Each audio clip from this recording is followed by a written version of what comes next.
एक सदी पहले पृथ्वी के आसमान में अचानक एक रहस्यमयी रिफ्ट फट पड़ा। उसमें से डायमेंशनल बीस्ट्स के झुंड निकले और उन्होंने दुनिया पर ऐसा कहर बरपाया कि मानवता विनाश के कगार पर आ गई। उन खौफनाक बीस्ट्स का सामना सिर्फ वही लोग कर सकते थे जिनके भीतर अवेकेंड टैलेंट्स मौजूद थे। बचे हुए लोगों में से एक था ये त्यान, एक अनाथ जो अपनी छोटी बहन के साथ रहता था। उसकी बहन ही उसकी दुनिया भर थी, उसका इकलौता परिवार। लेकिन दिक्कत यह थी कि ये त्यान के पास सबसे कमजोर टैलेंट में से एक था, जिसकी वजह से उसे हमेशा यह डर बना रहता था कि क्या वह अपनी बहन को हमेशा सुरक्षित रख पाएगा। लेकिन एक दिन सब कुछ बदल गया। सपने में उसे एक अजीब और डरावनी एनर्जी ने पकड़ लिया, और जब वह उठा तो उसकी आंखों के सामने एक अजीब सा नोटिफिकेशन चमक रहा था। ये कोई साधारण संदेश नहीं था, बल्कि एक अदवर्डली सिस्टम प्रॉम्प्ट था जो उसे एक अविश्वसनीय क्षमता दे रहा था। वह अपनी बहन का टैलेंट कॉपी कर सकता था। उसी पल से ये त्यान के हाथ में वह ताकत आ गई जिससे वह अपनी नसीब को पूरी तरह फिर से लिख सकता था, क्योंकि उसकी नई देन उसे किसी भी इच्छित टैलेंट को कॉपी करने की अनुमति देती थी। इसी बीच उसकी प्यारी छोटी बहन जो पिगटेल्स में बाल बांधे हुए थी बड़े गर्व से उसे खाना दिखाने आई।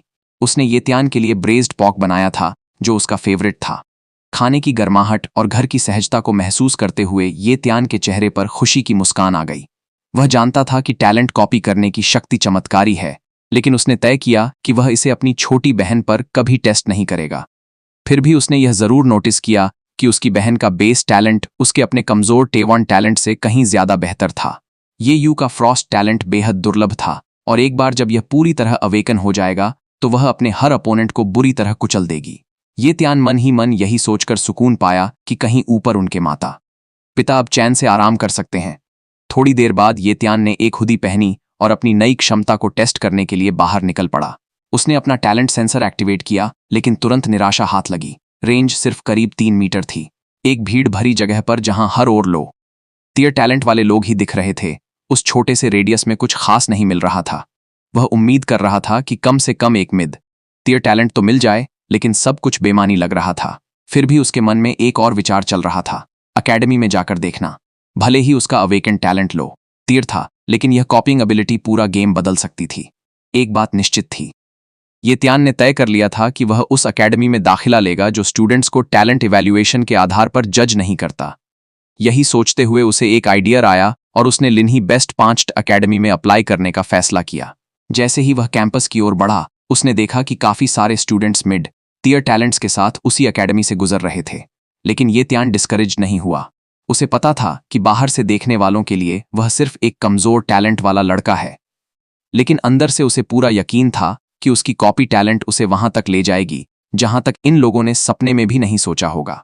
वह जानता था कि आने वाले दिनों में वह बहुत ज्यादा, कहीं ज्यादा स्ट्रांग होने वाला है। 10 दिन बाद लिन्ही बेस 5 अकेडमी के अंदर मार्शल स्टेडियम नो 3 में एक इंस्ट्रक्टर मार्शल वॉरियर बनने के रास्ते पर लेक्चर दे रहा था। उसने समझाया कि इस यात्रा की शुरुआत मार्शल अप्रेंटिस बनने से होती है, जो आगे आने वाली हर चीज की नींव है। लेकिन मार्शल अप्रेंटिस बनने के लिए सबसे पहले बॉडी ट्रेनिंग टेक्निक सीखना पड़ता है, और अब इंस्ट्रक्टर तैयार था कि वह खुद उन्हें यही टेक्निक सिखाए। उसने सबको बताया कि कुंजी एक चीज पर निर्भर करती है, अपनी छाती के ठीक सामने एक एयर वॉर्टेक्स बनाना। यही उस बात का सबूत होगा कि उन्होंने बॉडी ट्रेनिंग की बेसिक्स सफलतापूर्वक ग्रास्प कर ली है। सबने अपनी अपनी पोज लगाई और इंस्ट्रक्टर का फॉलो करने की पूरी कोशिश की, लेकिन ज्यादातर स्टूडेंट्स तो या तो फेंट हो गए, या लंगड़ाकर गिर पड़े, या फ्रस्ट्रेशन में कलैप्स हो गए। अपनी एनर्जी एक्टिवेट करना उनके लिए भारी पड़ रहा था, लेकिन ये त्यान ने एक भी पल के लिए हिचकिचाहट नहीं दिखाई। इतना ही नहीं, तभी एक स्टूडेंट घबराकर चिल्लाया कि कोई फेंट हो गया है, लेकिन इंस्ट्रक्टर ने आंख भी नहीं झपकाई। उसने कड़क कर कहा कि कमजोर लोगों को इग्नोर करो, यहां लूजर्स के लिए कोई जगह नहीं है। उसकी सिर्फ एक ही डिमांड थी, एयर वॉर्टेक्स बनाओ, क्योंकि उसके बिना मार्शल वॉरियर बनने की 0 चांस थी। इधर ये त्यान अपने ही अंदर एक अलग संकट से लड़ रहा था। वह सब कुछ सही कर रहा था, लेकिन कुछ हो ही नहीं रहा था, ना तो कोई ब्रीज, ना कोई मूवमेंट। उसके अंदर फ्रस्ट्रेशन बढ़ता जा रहा था। वह अपने लो टियर टैलेंट को कोस रहा था, जिसकी वजह से वह एक झोंका हवा भी पैदा नहीं कर पा रहा था। तभी इंस्ट्रक्टर का पेशेंस जवाब दे गया।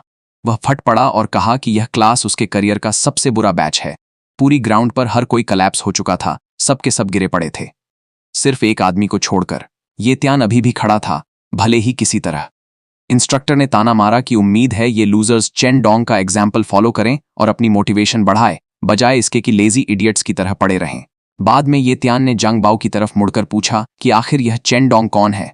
जंग बड़े प्राइड के साथ पूरी डिटेल्स उगल दी। चेन डोंग कोई आम स्टूडेंट नहीं था। उसने सिर्फ आधा महीना लगाया मार्शल अप्रेंटिस का स्पॉट पाने में, और वह इतना इंप्रेसिव था कि प्रिंसिपल ने खुद उसे पर्सनल डिसिप्लिन के लिए अपने पास ले लिया। ये त्यान ने अंदाजा लगाया कि चेन डोंग का टैलेंट कहीं ज्यादा हायर टियर का होगा।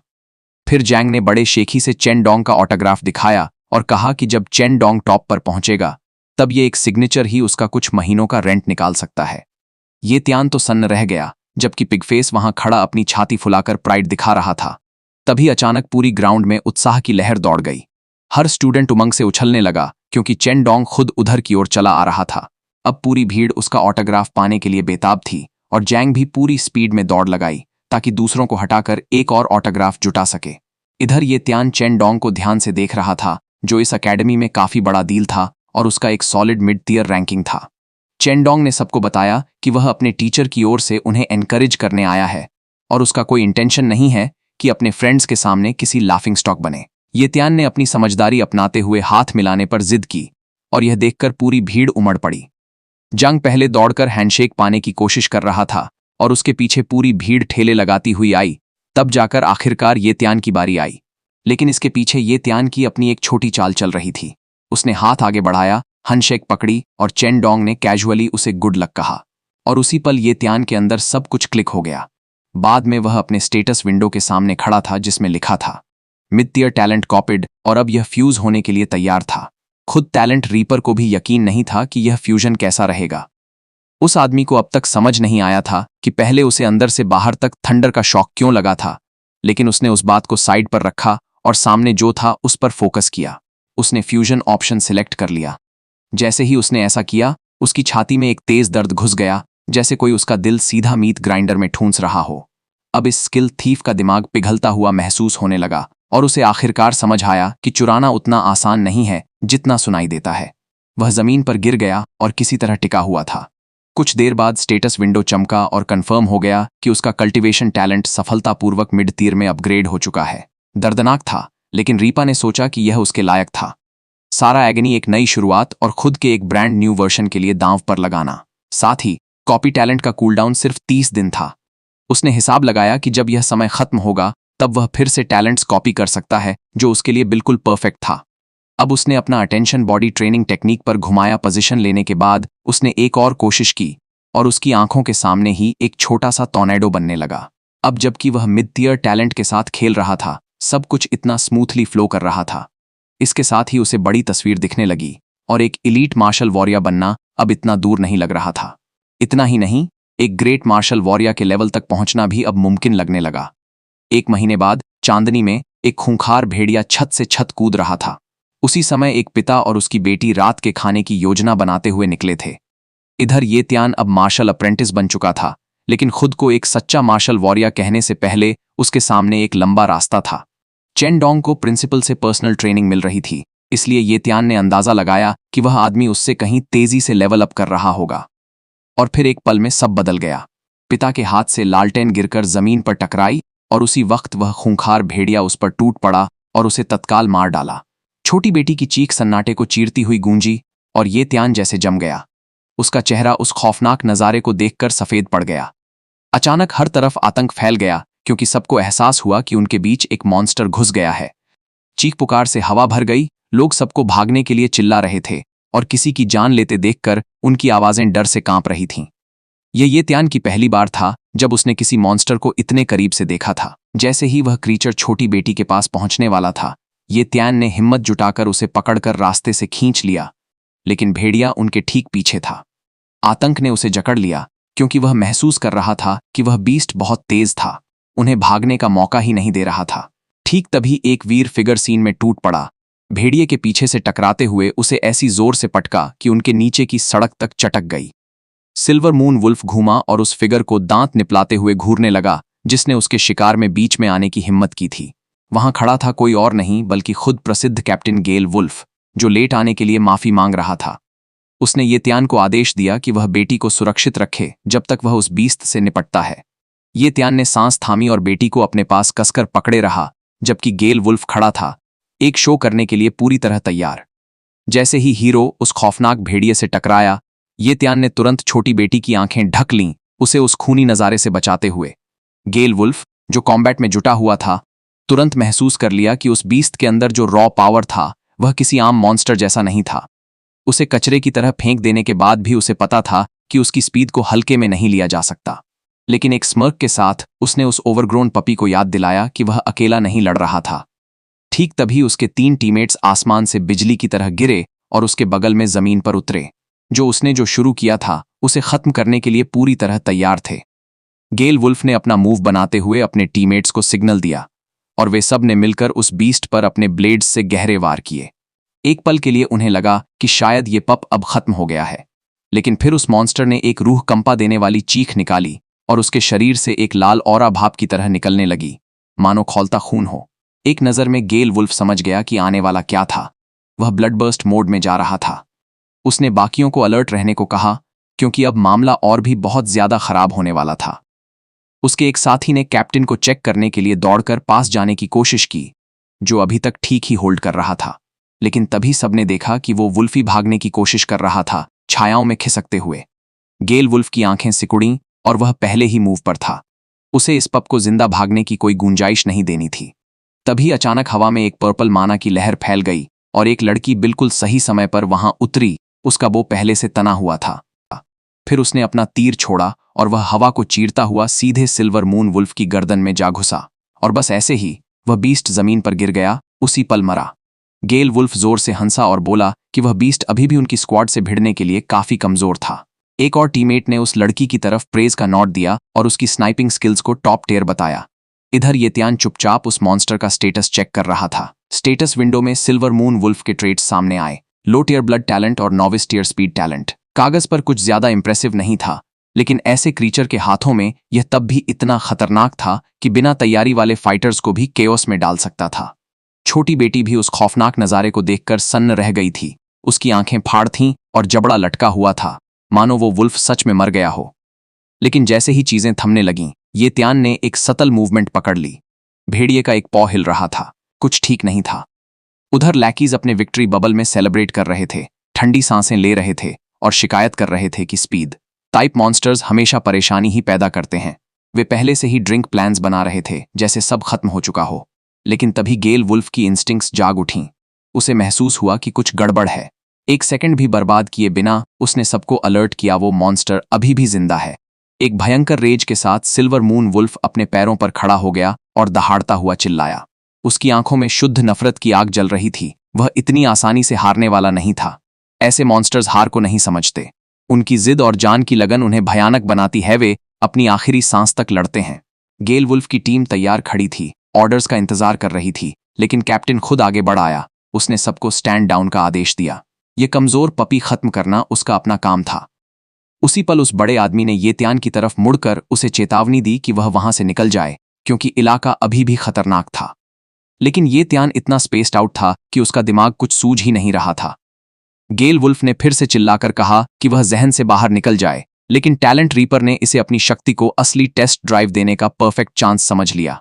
बिना एक पल हिचकिचाए, हर चेतावनी को नजरअंदाज करते हुए वह सीधे उस बीस्ट की ओर बढ़ गया। उसने अपनी मुट्ठी सिल्वर मून वुल्फ पर जोर से दे मारी और अगले ही सेकंड स्टेटस विंडो पॉपअप हो गया। टैलेंट कॉपिड। येत्यान पीछे कूदा, लेकिन वह सीधे भेड़िए की लाश पर ही जा गिरा। स्टेटस विंडो बार फ्लैश हो रहा था, एक ही मैसेज दोहराते हुए। इस स्किल थीफ ने दोनों हाथों से मॉन्स्टर के शरीर पर दबाव डाला और उसके भीतर से एनर्जी की शॉकवेव्स भेजने लगा, जिससे बीस्ट को अंदर से बाहर तक रोशनी से भर दिया।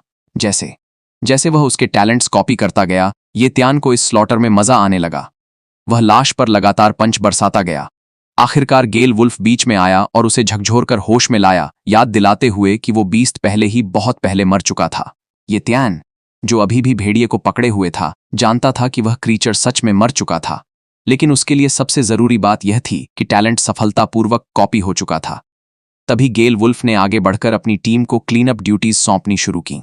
उसने अपने 3 सबॉर्डिनेट्स को ऑर्डर दिया कि वे गिरे हुए आदमी और सिल्वर मून वुल्फ की लाश दोनों को हटाने का काम संभालें, जबकि आचर को छोटी बेटी की देखभाल का काम सौंपा गया। जैसे ही वे जाने की तैयारी कर रहे थे, गेल वुल्फ ने येत्यान की तरफ मुड़कर कहा कि उसे उम्मीद है कि वह उसे फिर से देखेगा अपनी स्क्वाड के एक मेंबर के रूप में जब येत्यान मार्शल वॉरियर के रैंक तक पहुंचेगा। ये बात सुनते ही येत्यान के अंदर एक नई उत्साह की लहर दौड़ गई। वह पहले से ही उस दिन का इंतजार करने लगा था जब वह इतना स्ट्रांग हो जाएगा कि वह जगह कमा सके। बाद में जब वह घर पहुंचा तो सबसे पहले उसने अपने चेहरे से खून धोया और पूरी तरह सावधान रहा कि उसकी बहन को जो हुआ था उसका कोई निशान न दिखे। अगर ये यू उसे उस हालत में देख लेती तो वह शायद चिंता से बीमार पड़ जाती। साफ सुथरा होने के बाद वह बाथरूम से बाहर निकला और खामोश घर के भीतर से गुजरा तो देखा कि ये यू अपने बिस्तर पर गहरी नींद में सोई हुई थी, एक छोटे बच्चे की तरह हल्की हल्की खर्राटे ले रही थी। नींद में ही उसने बड़बड़ाया, भैया, और यह सुनकर ये त्यान के चेहरे पर एक शांत मुस्कान आ गई। फिर वह बाहर शांत रात में निकला और दिन भर की थकान और भारीपन को अपने ऊपर महसूस होने दिया। उसे एहसास हुआ कि यह पहला दिन था जब उसने किसी असली मॉन्स्टर का सामना किया था। इतना ही नहीं, वह बीस्ट थोड़ा सा स्ट्रांग नहीं था, वह उन मॉन्स्टर्स से 100 गुना ज्यादा पावरफुल और खौफनाक था जिनकी कहानियां वह बचपन से सुनकर बड़ा हुआ था। उसने धीरे से येयू को करवट लिटाया और उसे ढककर सुनिश्चित किया कि वह गर्म और सुरक्षित है, और उसी पल उसके अंदर एक शांत लेकिन मजबूत संकल्प जागा। वह जानता था कि उसे जल्द ही मार्शल वॉरियर के स्टेटस तक पहुंचना होगा, क्योंकि एक दिन ऐसा भी आ सकता था कि उसकी बहन और उस तरह के खौफनाक नाइटमेयर के बीच सिर्फ वही एक खड़ा हो। अब उसके दिमाग में एक वहशी ख्याल घूमने लगा, क्या मॉन्स्टर के टैलेंट्स को ह्यूमन बॉडी में मर्ज करना मुमकिन है? बिस्तर पर लेटे हुए उसने अपने सामने हॉवर करते स्टेटस विंडो को घूरा। आंखें उस मॉन्स्टर के टैलेंट्स की डिटेल्स पर टिकी हुई थीं।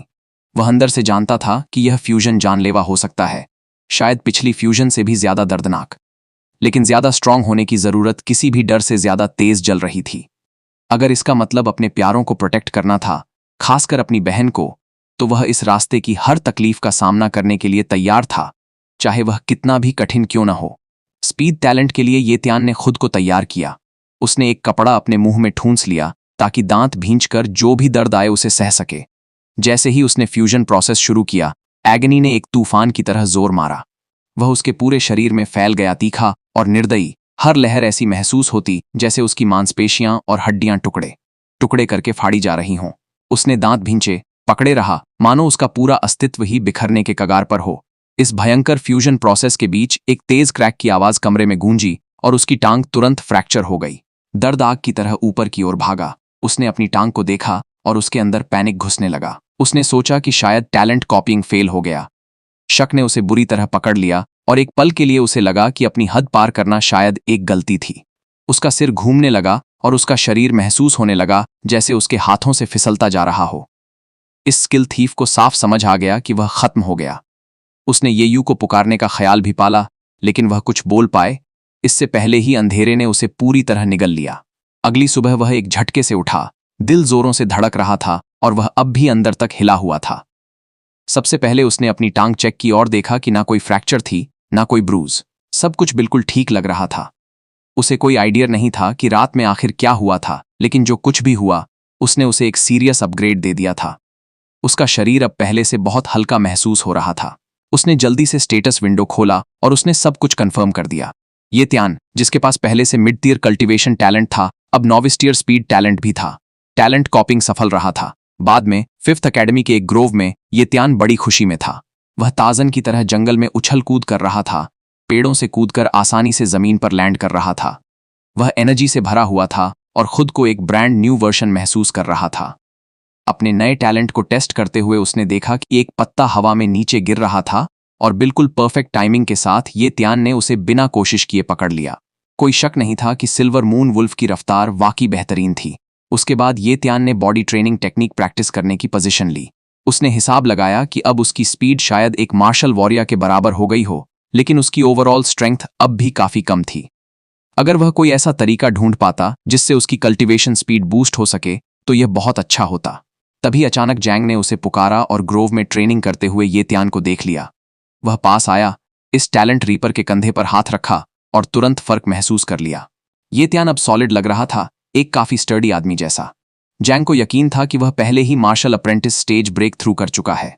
फिर वह थोड़ी हिम्मत जुटाकर पूछने लगा कि क्या ये त्यान और भी ज्यादा स्ट्रांग बनने का कोई तरीका ढूंढ रहा है, और सजेस्ट किया कि वह मॉन्स्टर ब्लड पीने की कोशिश करे। इस वियर्डो ने कैजुअली एडमिट किया कि खुद ऐसा करने के बाद वह पहले से कहीं ज्यादा तेजी से इंप्रूव होने लगा था।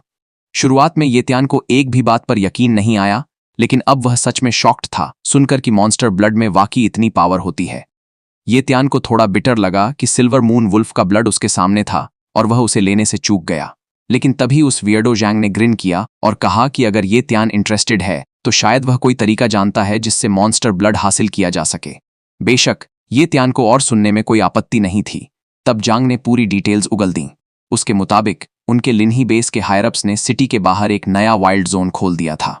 इसे 5 मेजर अकेडमीज के लिए एक एग्जाम एरिया के रूप में सेटअप किया गया था और एग्जाम पास करने का इनाम कोई और नहीं बल्कि मॉन्स्टर ब्लड था। ये त्यान ने इस वाइल्ड जोन के डेंजर लेवल के बारे में पूछा तो जैंग ने कैजुअली कहा कि यह काफी लो है। ज्यादातर मॉन्स्टर्स पहले ही क्लियर हो चुके हैं, सिवाय कुछ लेफ्ट ओवर डिसेंडेंट्स के जो कि कमजोर वाले थे। ये त्यान ने सोचा कि यह ट्राई करने लायक है। जैंग ने तुरंत ये त्यान को एग्जाम के लिए अपनी स्क्वाड में ज्वाइन करने के लिए रोप करने की कोशिश की। ये त्यान का चेहरा ब्लैंक हो गया, लगभग फ्रीज सा, जैसे किसी फेशियल पैरालिसिस स्पेल से हिट हो गया हो। साफ दिख रहा था कि वह इस ऑफर को एक्सेप्ट करने में काफी मुश्किल महसूस कर रहा था। जांग ने शिकायत की कि उसने ये टॉप सीक्रेट इन्फो सिर्फ इसलिए शेयर की क्योंकि वे अच्छे फ्रेंड्स हैं। ये त्यान ने माफी मांगी लेकिन कहा कि वह अगली बार ज्वाइन करेगा। जैंग ने उसे ऐसे रिजेक्ट करने के लिए कोल्ड हार्टेड कहा, लेकिन सच यह था कि ये त्यान को टीम अप करना बहुत रिस्की लगता था। उसकी एबिलिटी अब भी एक सीक्रेट थी और उसे रिवील करना सब कुछ स्टेक पर लगा सकता था। उसने सोचा कि चीजों को अकेले हैंडल करना ज्यादा सेफ है। यह टैलेंट रीपर अब पूरी तरह फायर्ड अप था और पहले से कहीं ज्यादा डिटर्मिन्ड था ब्रेक थ्रू करने का, उस मॉन्स्टर ब्लड पर हाथ साफ करने का और आखिरकार मार्शल वॉरियर के रैंक तक पहुंचने का। 1 महीने बाद 5th अकेडमी के में ऑफिस में प्रोफेसर ने डिमांड की कि किसी ने इंटेल लीक तो नहीं की, क्योंकि त्यान ने एग्जाम इन्विटेशन रिसीव किए बिना भी साइन अप कर लिया था। त्यान ने हिचकिचाते हुए सिचुएशन एक्सप्लेन की। वह पहले ही मार्शल अप्रेंटिस था, इसलिए वह रजिस्टर करने के लिए काफी क्वालिफाइड था। फ्रस्ट्रेटेड होकर प्रोफेसर ने उसकी तरफ एक लाइफ रिस्पॉन्सिबिलिटी अग्रीमेंट फेंक दी। भले ही वह चाहता था कि ये बच्चे थोड़ा और ज्यादा जिएं, लेकिन अगर त्यान एग्जाम लेना चाहता था तो उसे इसे साइन करना ही पड़ता था। फिर गुस्से और चैलेंज का एक मिक्स अपनाते हुए प्रोफेसर ने उससे कहा कि अगर मरने से डर लगता है तो बाहर निकल जाए। कुछ देर बाद त्यान अपने चेहरे पर एक हल्की स्मर्क के साथ ऑफिस से बाहर निकला। उसने अग्रीमेंट साइन कर ली थी। उसके जाने के बाद प्रोफेसर ने ताना मारा, यह सोचकर कि क्या स्टूडेंट्स सच में बिलीव करते हैं कि ऐसे एग्जाम्स उन्हीं के लिए डिजाइन किए गए हैं।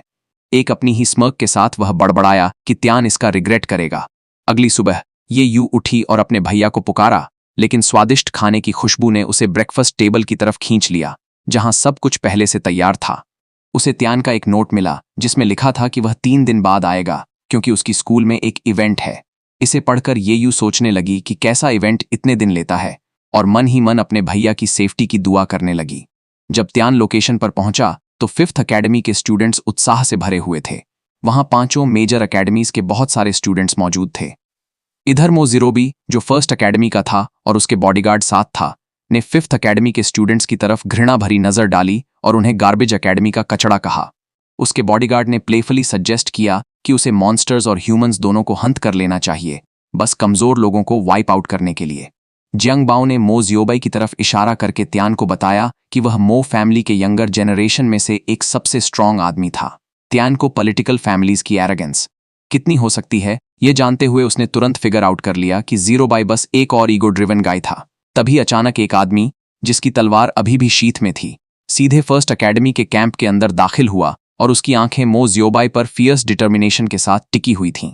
स्टूडेंट्स चिल्लाने लगे, यह डिमांड करते हुए कि वह उनके कैंप में आया ही कैसे। लेकिन वह आदमी, जो साफ तौर पर एंग्री था, उन सबको इग्नोर करते हुए ज़ीरोबाई को आमने सामने होने की चैलेंज दे डाली। उसने कहा कि वह उसे टुकड़े टुकड़े करने आया है। यह सुनकर ज़ीरोबाई ने बस एक स्मर्क दिया, साफ करते हुए कि वह इस आदमी को एक बार फिर पीटने के लिए पूरी तरह तैयार है। त्यान उन दोनों को ऐसे आर्ग्यू करते देखकर क्यूरियस हो गया और उसे जानना चाहता था कि वह आदमी कौन है। जियांग बाओ, जो गॉसिप किंग था, ने उसे बताया कि वह आदमी लई यंगसिंग है, 2nd अकेडमी का एक जीनियस जिसे कभी मो ज़ीरोबाई ने हरा दिया था। 1st अकेडमी के प्रोफेसर ने स्टूडेंट्स पर चिल्लाकर कहा कि बकवास बंद करें और उन्हें याद दिलाया कि ये लोग स्ट्रांग हैं और इन्हें हल्के में नहीं लेना चाहिए। लेकिन त्यान को कोई फर्क नहीं पड़ता था और उसने जोर जोर से लाई यंगसिंग के लिए चीयर करना शुरू कर दिया। लाई यंगसिंग कंफ्यूज हो गया और थोड़ा ऑकवर्ड महसूस करने लगा। सोचने लगा कि ये रैंडम आदमी कौन है और जब दोनों एक दूसरे को जानते तक नहीं तो वह उसके लिए क्यों चीयर कर रहा है। तभी अथॉरिटीज को पता चला कि 2 राइवल्स के बीच फाइट होने वाली है और एक अनाउंसमेंट जारी हुआ कि जो कोई भी वाइल्ड जोन के बाहर फाइट शुरू करेगा उसे एग्जाम्स से डिस्क्वालीफाई कर दिया जाएगा। कोई चॉइस न बचते हुए लई यंगसिंग 1st अकेडमी के कैंप से पीछे हट गया। लेकिन जाने से पहले वादा कर गया कि एक बार वाइल्ड जोन के अंदर जाते ही वह अपने राइवल को नहीं छोड़ेगा। जियोबाई ने बस हंसकर कुछ नहीं कहा। साफ दिख रहा था कि उसे मजा आ रहा था। दूसरी तरफ लाई यंगसिंग त्यान के पास आया, उसकी हिम्मत की तारीफ की कि उसने खुलकर उसके लिए चीयर किया और उसका नाम पूछा। जब त्यान ने अपना परिचय दिया तो उसने इस मौके का इस्तेमाल लाई यंगसिंग के टैलेंट्स को ऑब्जर्व करने के लिए भी किया। उसने नोटिस किया कि लाई यंगसिंग के पास लो तीर कल्टीवेशन टैलेंट और मिड टीयर सॉर्ड टैलेंट था, जिसे त्यान काफी डिसेंट पाता था। त्यान ने हाथ आगे बढ़ाया, एक फ्रेंडली जेस्चर के रूप में सपोर्ट दिखाते हुए, और लाई यंगसिंग को एनकरेज किया कि वह अपना सब कुछ लगाए और अपकमिंग वाइल्ड जोन एग्जाम में मो जीरोबाई को पीछे छोड़ने का टारगेट रखे। लाई यंगसिंग सरप्राइज्ड होकर ने उसका हाथ मिलाया और उसे भी गुड लक की कामना की। लेकिन लाई यंगसिंग को नहीं पता था कि यह असल में त्यान का एक क्लेवर मूव था। उसने हैंडशेक का इस्तेमाल चुपके से लाई यंगसिंग का सॉर्ड टैलेंट कॉपी करने के लिए किया था।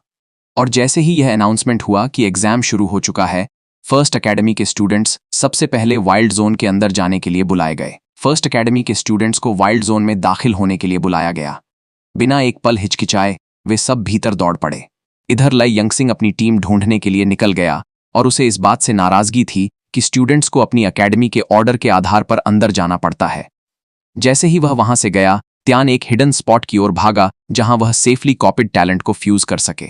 जब उसने फ्यूजन शुरू की तो उसके शरीर से एक शक्तिशाली एनर्जी की लहर दौड़ गई, जिससे भयंकर दर्द हुआ। भले ही वह ये पहले 2-3 बार कर चुका था, फिर भी वह इस दर्द के पूरी तरह आदी नहीं हुआ था। हालांकि अब वह दर्द सहने में पहले से बेहतर हो रहा था।